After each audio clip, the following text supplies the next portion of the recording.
Sini kita mempertegas komponen penerimaan THR dan gaji 13, izin untuk PNS P3, itu gaji pokok sampai kepada tambahan penghasilan paling banyak 50%. Demikian juga CPNS, perbedaannya gaji pokoknya 80%, sama dengan PNS dan P3, disesuaikan jabatan, pangkat, peringkat jabatan, ataupun kelas jabatan. Kepala daerah dan wakil kepala daerah, gaji pokok, tunjangan keluarga, tunjangan jabatan sesuai peraturan undangan yang mengatur ya kedudukan keuangan kepala daerah dan wakil kepala daerah PP 109 tahun 2020. Selanjutnya pimpinan dan anggota DPR ini kita samakan dengan kepala daerah paling banyak sebesar akumulasi dari uang representasi, tunjangan keluarga dan tunjangan jabatan sesuai dengan ketentuan peraturan undangan yang mengatur hak keuangan dan administrasi pimpinan dan anggota DPR, berarti mengacu kepada PP 18 tahun 2017. Pimpinan dan pegawai BLUT, ini kita pertegas sama dengan PP bahwa paling banyak sebesar tunjangan hari raya gaji 13 yang diberikan kepada PNS pada BLUT tersebut yang jabatan, pangkat, peringkat jabatan atau kelas jabatannya setara.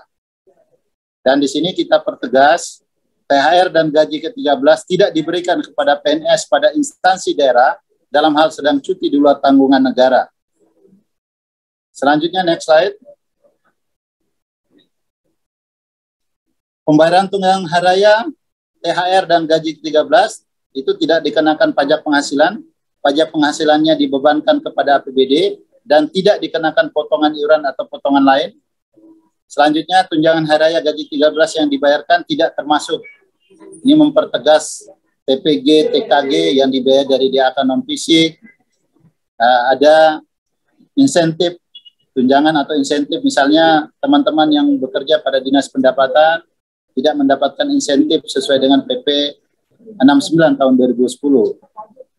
Selanjutnya di sini kita pertegas bahwa ketentuan mengenai teknis pemberian tunjangan yang bersumber dari APBD diatur dengan perkada.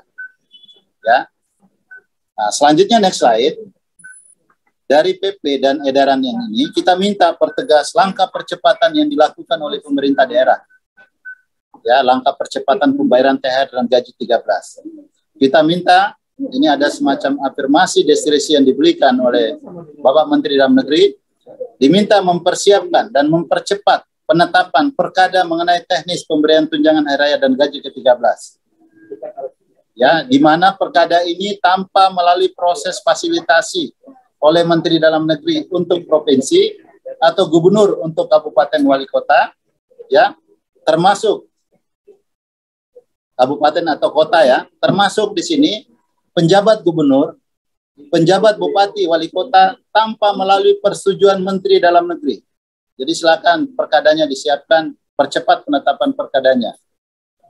Kedua, melakukan pembayaran tunjangan hari raya diupayakan.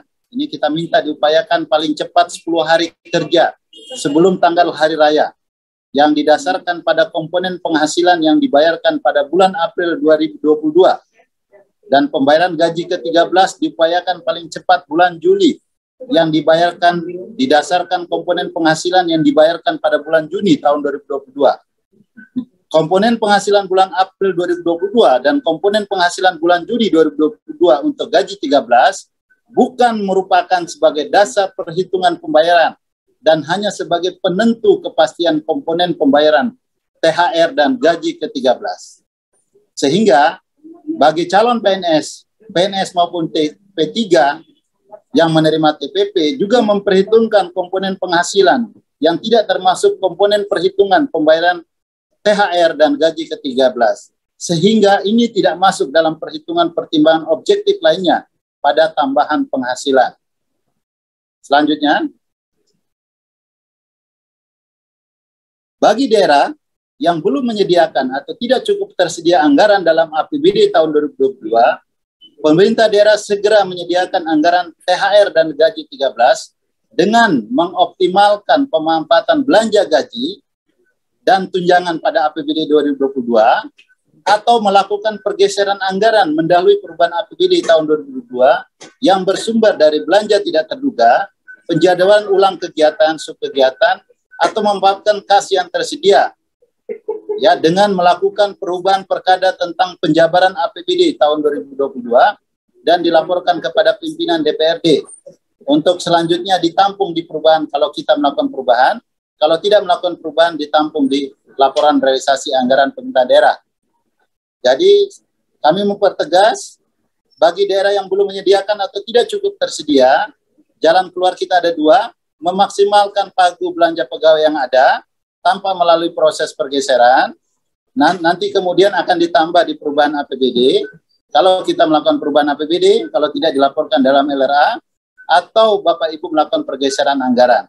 Ini sudah jelas mengikuti norma belanja yang sifatnya mendesak sebagaimana diatur dalam ketentuan pasal 69 ayat 2 PP 12 tahun 2019. Karena ini adalah perintah peraturan perundang-undangan. Pengelolaan anggaran tunjangan raya ke-13 2022 tersebut dilakukan secara tertib, transparan, akuntabel, sesuai dengan peraturan perundangan serta memperhatikan kemampuan keuangan daerah.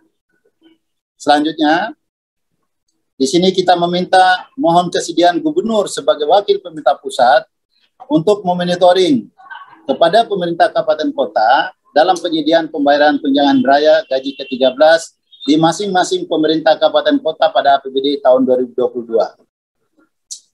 Bapak Ibu sekalian, demikian yang bisa saya sampaikan terkait dengan PP 16 dan surat edaran Menteri Dalam Negeri terkait teknis pemberian pembayaran THR dan gaji ke-13 yang bersumber dari APBD pada tahun 2022. Demikian yang bisa saya sampaikan. Kami akhiri. Wabillahi taufiq hidayah. Assalamualaikum warahmatullahi wabarakatuh.